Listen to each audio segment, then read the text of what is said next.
పచ్చని నందనవనంగా మార్చాలన్న లక్ష్యంతో చేపట్టిన మొక్కల యజ్ఞంపై వివరాలు కావాలంటే ఆర్టీఐ ద్వారా సమాచారం తెలుసుకోవాలని విమర్శకులకు రాష్ట్ర పురపాలక పట్టణాభివృద్ధి శాఖ మంత్రి డాక్టర్ పొంగూరు నారాయణ సూచించారు. మూలాపేటలో ప్లాంటేషన్ ను ఆదివారం ఆయన పరిశీలించారు.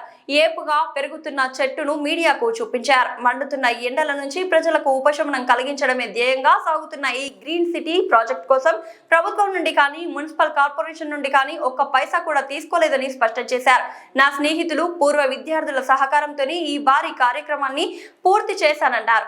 విమర్శలు మాని ఆర్టీఐ ద్వారా వివరాలు సేకరించి విషయం తెలుసుకోవాలన్నారు. భవిష్యత్తులో కూడా సొంత వనరులతోనే నగరాన్ని పచ్చదనంతో నింపుతానని, పర్యావరణ పరిరక్షణలో రాజీపడే ప్రసక్తే లేదన్నారు.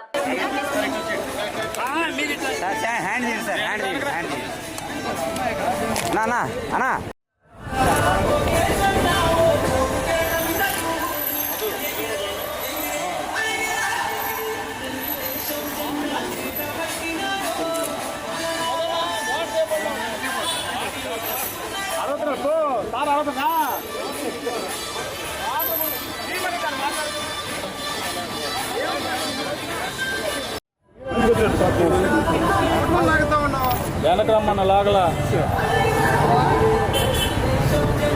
సరే